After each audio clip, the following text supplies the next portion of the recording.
الحمد لله نحمده ونستعينه ونستغفره ونعوذ بالله من شرور أنفسنا ومن سيئات أعمالنا من يهده الله فلا مضل له ومن يضلله فلا هادي له ونشهد أن لا إله إلا الله وحده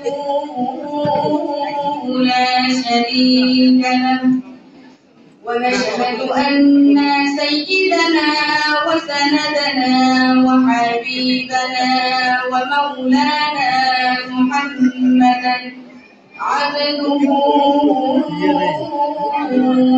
ورسوله الذي أرسله الله تعالى بالحق بشيرا ونذيرا وداعيا إلى الله بإذنه وسراجا وقمرا منيرا فقد قال الله تعالى في كلامه المجيد وقرآنه الحميد أعوذ بالله من الشيطان الرجيم بسم الله الرحمن الرحيم إن الله وملائكته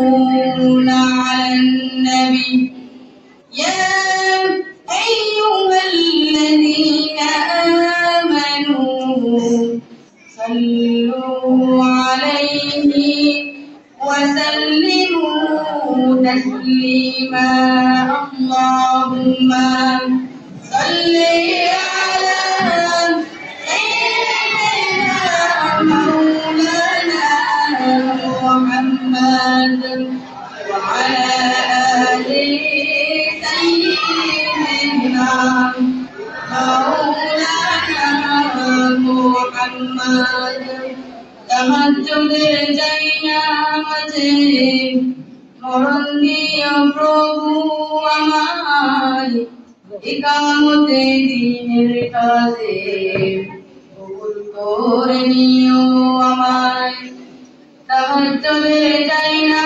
মাঝে মরণ দিও প্রভু আমায় ইকামতে দ্বীনের কাজে কবুল করে নিও আমায় আল্লাহুম্মা সাল্লি আলা সাইয়্যিদিনা মাওলানা মুহাম্মদ ওয়া আলা আলি সাইয়্যিদিনা মাওলানা মুহাম্মদ বালাগাল উলা বিকামালিহি كشف الدجى بجماله عصمة جميع خصاله صلوا عليه وآله بلغ العلا بكماله كشف الدجى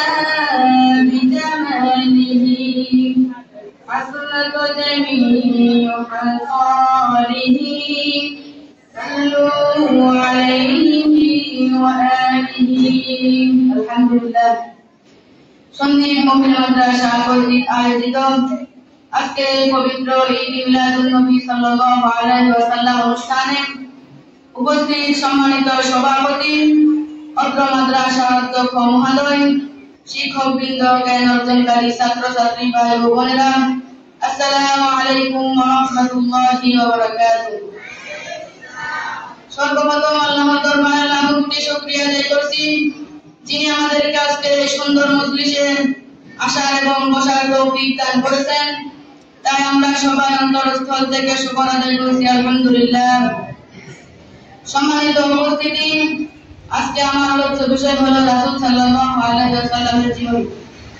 রাসূল সাল্লাল্লাহু আলাইহি ওয়াসাল্লামকে এই দুনিয়াতে শান্তির বাণী পবিত্র আল কোরআন নিয়ে প্রেরণ করেছে, ঠিক কিনা? তিনি যখন দুনিয়াতে এসেছেন তখন দুনিয়ার সকল সৃষ্টি আনন্দ উদযাপন করতে শুরু করলো। আল্লাহ তাআলা পবিত্র কোরআনের সূরা ইউনূস 58 নম্বর আয়াতে ইরশাদ করেন, কুল বিফাদলিল্লাহি ওয়া বিরাহমাতিহি ফাবিযালিকা ফালইফরাহু হুয়া খায়রুম মিম্মা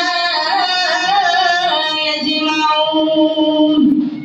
হে নবী, আপনি বলে দিন, হে দুনিয়ার মানুষেরা, তোমরা আমার অনুগ্রহ অর্থাৎ রাসূল সাল্লাল্লাহু আলাইহি ওয়াসাল্লাম এবং দয়া দাতা কোরআন পেয়েছো, তাই তোমরা আনন্দ করো। এজন্য রাসূলের আগমনে আমরা খুশি হয়ে মিলাদুন নবী উদযাপন করি, ঠিক কিনা?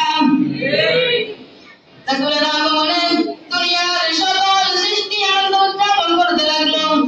রাসূল সাল্লাল্লাহু আলাইহি ওয়াসাল্লামকে আল্লাহ তাআলা নূর দিয়ে সৃষ্টি করে সারা দুনিয়াটাকে নূর আলোকিত করে দিল। সুবহানাল্লাহ, সুবহানাল্লাহ। যে রাসূল সাল্লাল্লাহু আলাইহি ওয়াসাল্লাম আয়নার কোলে দুনিয়াতে এসেছেন, সেই সুবহে সাদিকের সময় অন্ধকার ঘরে আলো জ্বালানোর মতো কোনো ব্যবস্থা ছিল না। যখন মাত্র আমাদের নবী দুনিয়াতে এসেছেন, সঙ্গে সঙ্গে অন্ধকার ঘর আলোকিত হয়ে গেল। সুবহানাল্লাহ।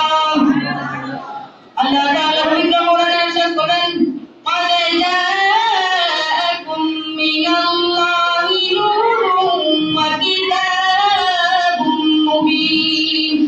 আল্লাহ তাআলা বলেন, আমি রাসূলকে নূর নিয়ে পবিত্র কোরআন দিয়ে দুনিয়ার মধ্যে প্রেরণ করেছি। 40 বছর বয়সে যখন রাসূলের কাছে নবুয়ত আসলো, তখন রাসূল সাল্লাল্লাহু আলাইহি ওয়াসাল্লাম গোপনে দাওয়াত দিতে শুরু করলো। যখন আস্তে আস্তে মুসলমানের সংখ্যা বেড়ে গেল, তখন রাসূল সাল্লাল্লাহু আলাইহি ওয়াসাল্লাম প্রকাশ্যে দাওয়াত দিতে লাগলো। এই খবর যখন কাফেরদের কান পর্যন্ত পৌঁছে গেল, তখন কাফেরেরা রাসূলের বিরোধিতা করতে লাগলো। এই দুনিয়ার মধ্যে সর্বোত্তম আদর্শ হলো আমাদের নবীর আদর্শ, ঠিক কিনা? আল্লাহ তাআলা পবিত্র কোরআনে ইরশাদ করেন, লাকাদ কানা লাকুম ফি রাসূলিল্লাহি উসওয়াতুন হাসানাহ। নিশ্চয় রাসূল সাল্লাল্লাহু আলাইহি ওয়াসাল্লামের পথ হলো তোমাদের জন্য উত্তম আদর্শ, যার আদর্শের মধ্যে রয়েছে শান্তি আর মুক্তি এবং মানবতা। রাসূল সাল্লাল্লাহু আলাইহি ওয়াসাল্লাম হলেন মানবতার নবী। তিনি দুনিয়ার মানুষের কাছে মানবতা শিখিয়েছেন, ঠিক কিনা? আমি অসংখ্য আলোচনা এখানে শেষ করলাম। আসসালামু আলাইকুম ওয়া রাহমাতুল্লাহি ওয়া বারাকাতুহু।